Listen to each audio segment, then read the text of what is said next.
All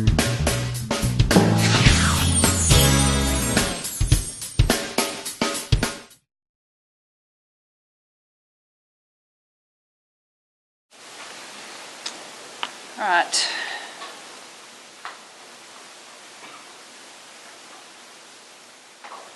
Julio Pagan was arrested earlier today on 2 counts of armed sexual battery by a law enforcement officer and 1 count of aggravated stalking. There are simply no words to express my shock, my outrage, my disgust about this. There is no word. To say that I'm angry woefully minimizes the depth of my feelings. I'm angry for every member of this community, every resident, every citizen, every visitor, every person that comes to Lakeland. I'm angry for every member of this department. There is no explanation as to why this officer chose to do the things that he is alleged to have done. And if it's true, he has shamed each and every member of this department, each and every member of this community. He not only violated just the woman that he victimized, but he violated the trust of every citizen of Lakeland. With everything that has gone on recent months, I believe that every member of this police department knows what is expected of him or her. You look around at the members of this police department that you see behind you. They are outraged. Everyone knows that they are responsible for upholding the ethical standards and the laws. Please do not doubt what I'm saying here. What we are talking about is criminal. Every member of this police department knows what is expected of them, and everyone is appalled at these allegations. Each and every member of this police department knows that they will be held accountable. And that's exactly what we're talking about today, and that is accountability. You engage in policy violations, that's one thing, but if you engaged in, if there are allegations of crime, you will be arrested.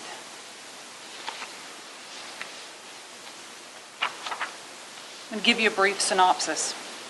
Let me remind you up front, this is still an ongoing criminal investigation. And I will answer, or the folks that are here with me will answer the questions that we can. And we will let you know those that we can't.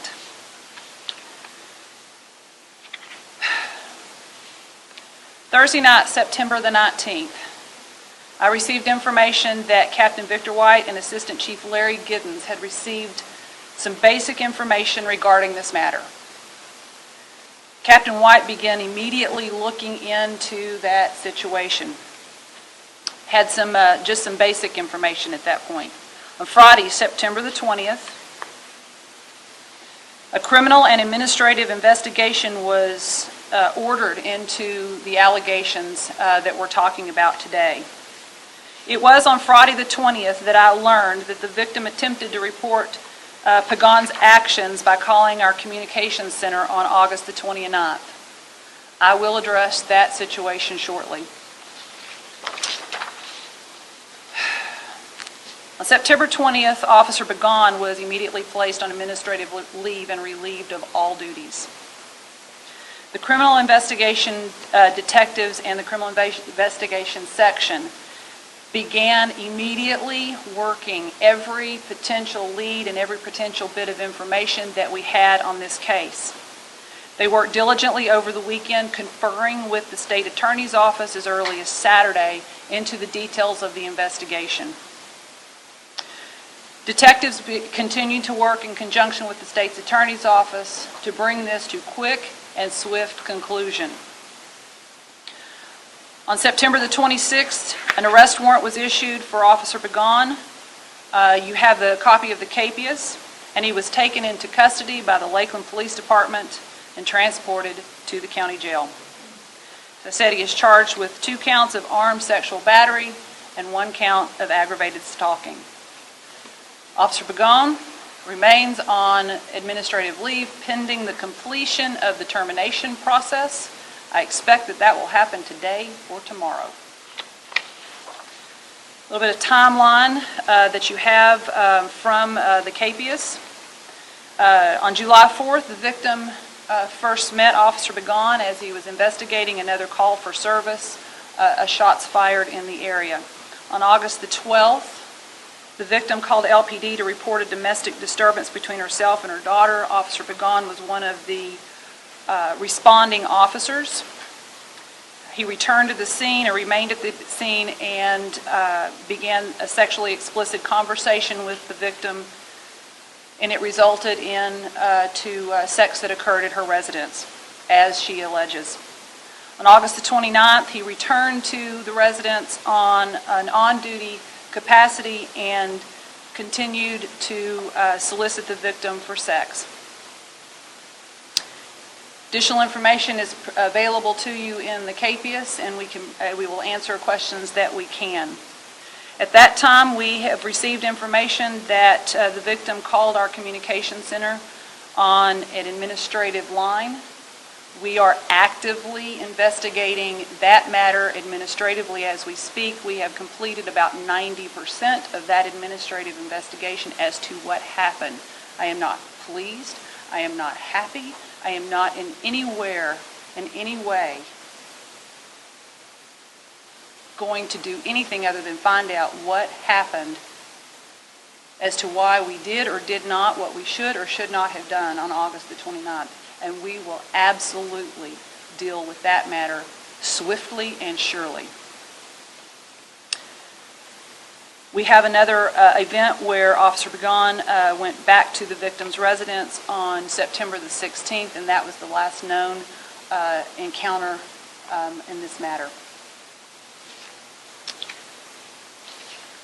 That's the basic synopsis that I have. We will answer whatever questions you may have. We are going to continue to swiftly investigate this and bring it to the appropriate conclusion. I believe it is appropriate for criminal charges to be brought. I can surely tell you that while we have referred to him as Officer Pagan today, he will not be an officer in this department any longer. Questions?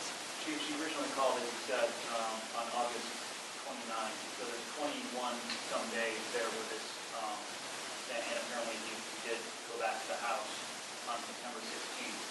Can you give any explanation at all as to why it wasn't initially investigated on August 29th? And it appears that if she didn't come forward on September 20th, you wouldn't cover it all up? I received information about it on September the 19th. That was my first knowledge of it in my office, and we reacted swiftly and surely at that time. What occurred or what actions were not taken on the 29th is what we are investigating. We can confirm there was a phone call. We can confirm that information was passed along, and we can confirm that a phone call was made to attempt to contact her at that time. We do know that contact was not made, and that's what we're attempting to find out now as we investigate that portion of it administratively as to what further steps should have been taken or were taken. So I said we're about 90% finished with that portion of the investigation, and I will absolutely provide additional details when we have the full picture on that. This is not something that we are trying to not share with you. We simply are very close to having the complete picture, and we will provide complete details of that when we have it. Was an officer at her home? On the 29th, no, there was not. Okay. Any other employees related to this that are placed on administrative leave or anything like that? We have one employee from our communication center that has been placed on administrative leave, yes. We'll provide Sergeant Gross will provide the details of that. Any further questions?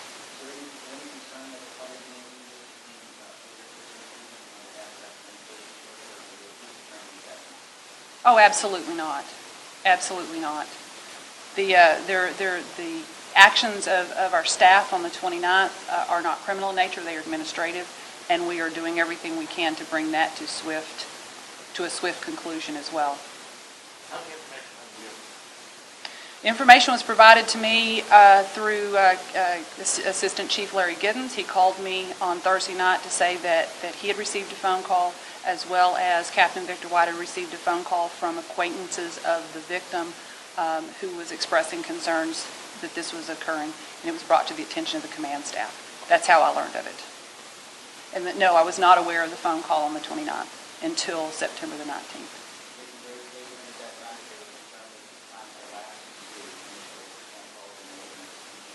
That information emerged on the 20th, on Friday the 20th. This information came to command staff late on Thursday evening. Captain White started looking to see what we knew. We didn't know a whole lot on the 19th, and he started looking into the various aspects of what he did know, and then a full-blown criminal and administrative investigation was started on the 20th.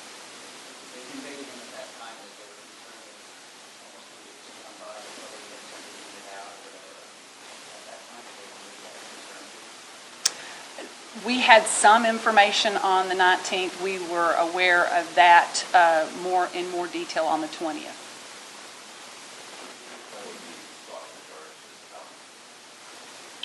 I'm going to ask Assistant Chief Link to talk about the charges specific. The stalking charge obviously is going to stem from a continuous pattern of where the officer went back to the victim's residence and establishing contact.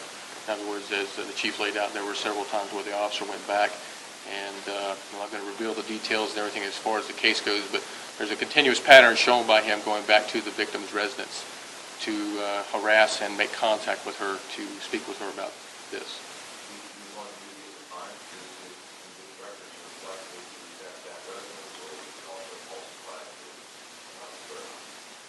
He was on duty, from what we can tell. We are still looking into various things through the criminal investigation and internal affairs investigation that we have going on to pinpoint that better for us, to bring that to light.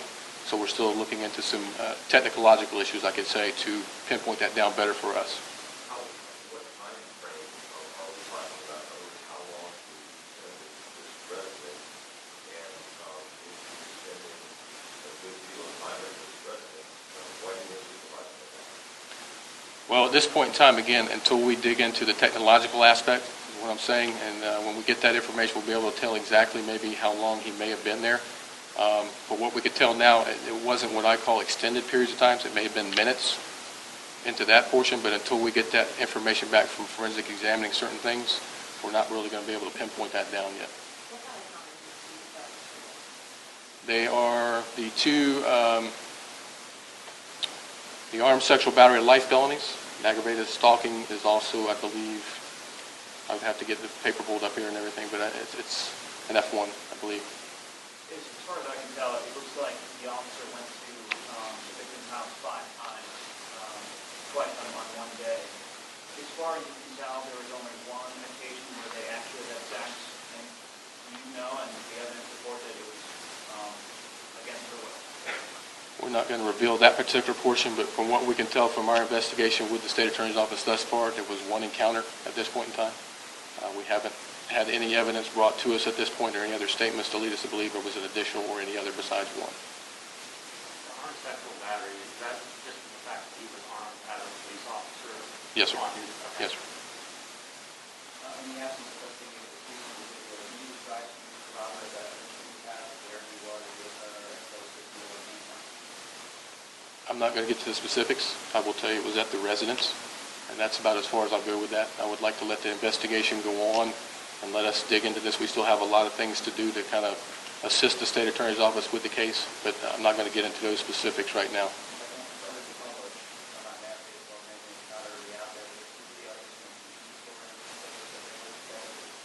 I thought you were referring to something else. I'm sorry. The video footage, yes, puts him at the store, as it indicates in the copy of the case. Yes. There's evidence to show that he was with her at times and they were together and that it was all very on duty where he was supposed to be. That is correct, yes. Can you tell us whether the victim stated it was against her will? I'm not going to get into that, dig down into those specifics yet. We've got to interview some other people. We've still got this open and ongoing. The State Attorney's Office has asked us to do a few other things, so I don't want to go down that road, so to say, to give that out yet. As we get this to conclude and the State Attorney's Office is good with releasing additional information, we'll be able to do that. Was there any time that anybody stated they were threatened by police officers or involved with any Such as? No. No, telling no, anybody out there, so I'm gonna... no, There's no indication that anybody was threatened in any manner by the officer. This message from in the report, one said that she thought, if you call 911, another officer would show up and see him and this would be all over. Do you have any assurance to residents to let them know that if they call 911 or if they're in need of something, that you guys will respond and won't be ignored? Absolutely, absolutely. We respond to thousands of 911 calls a year. I have no valid explanation as to why at this point that did not occur. I am very, very well aware of the fact that the victim believed that there was an officer coming, and I will absolutely explain when we have detailed information as to what that is. Yes, I'm absolutely concerned that anybody in this community would think that they could call, and it appears that this was called on our administrative non-emergency line, that it was not a 911 call, but it doesn't matter. It doesn't matter which phone rang. There was a phone call into our communication center, and we are required to. It is our duty and our obligation to respond to that appropriately. If that didn't happen in this case, then we will take the appropriate action. I do not want this community to have any concern that when they call us for help, they will get it. The calls that are listed in the report were listed as 911 calls, is that not accurate? It was into our 911 center. But not calling 911? Correct. Correct. It appears to, Straight line at the 911. yes. Okay, just wanted to get that. And also, is there any type of relationship, friendship, or otherwise between the communications staff member and Officer Young? That is a portion of an ongoing investigation and will be part of the details that will be provided. You just recently, on September 11th, you got up in front of the LPAC board and announced this new commitment towards values and ethics, and even the setup of this task force to instill those values into the department. Maybe describe your disappointment here on, 5 days later, this officer supposedly went to the guy to the house and again is asking for it quickly. Describe your disappointment. Disappointment? Disappointment doesn't even come close to describe how I feel about this. I told you up front, I'm outraged, I'm shocked, I'm disgusted, I am fed up. How's that? I am absolutely fed up with having to answer these questions.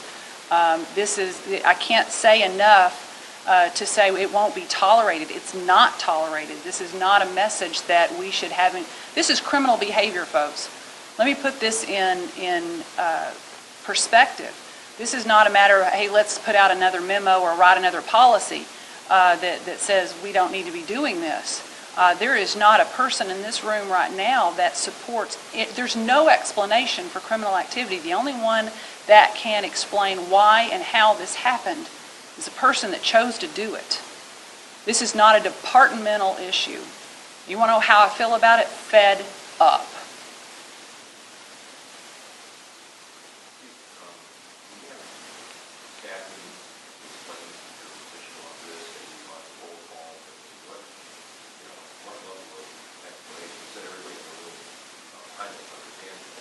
Explanations as to what is expected of them, what have we done with that? We have, how retrainings and meetings and departmental meetings and supervisory meetings and reminders, and I send out weekly notes from the corner office reminding people of what our ethical standards are. We have reissued our code of ethics. We have multiple attempts to make sure, and I can tell you, the one person that can answer why this happened and how this happened, this is not a result of any policy or failure of policy of the Lakeland Police Department. This is not part of a culture of the Lakeland Police Department. This is the choice of one person to engage in, let me repeat that, alleged criminal activity. There is nothing in this department, absolutely nothing, that encourages, condones, overlooks, or anything else criminal activity.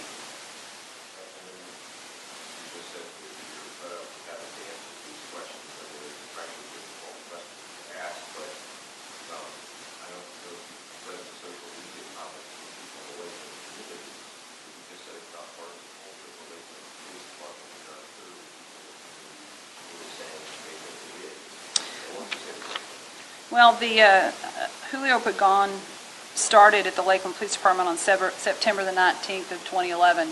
He came to us after 5 years with the Bartow PD with a very clean background. He didn't come here and suddenly get trained in this behavior when he walked through the door. He has not been an officer with us for very long, and this behavior was not something that was a result of his employment here with the Lakeland Police Department. It is simply not a result of anything that occurs internally to this police department, period. Well, speaking of the bulk of the sexual allegations tied to response to it, or lack thereof, that you're now investigating, you've done a number of stories, and you and I have talked on a number of occasions about, the times when officers haven't responded, when cases haven't been followed up with. What are your thoughts there as far as the cultural aspect of that? I know you've tried to address it a number of times through court writing, documentation, things like that. I think you're asking an apples to oranges question, and what occurred or did not occur on the 29th, and I will provide a detailed explanation and what steps we've taken to address that as soon as that investigation is completed. Do you expect that within days or? We're about 90% finished. We should be able to finish that within the next couple of days and wrap it up. We're hoping to have that detailed information out by next week.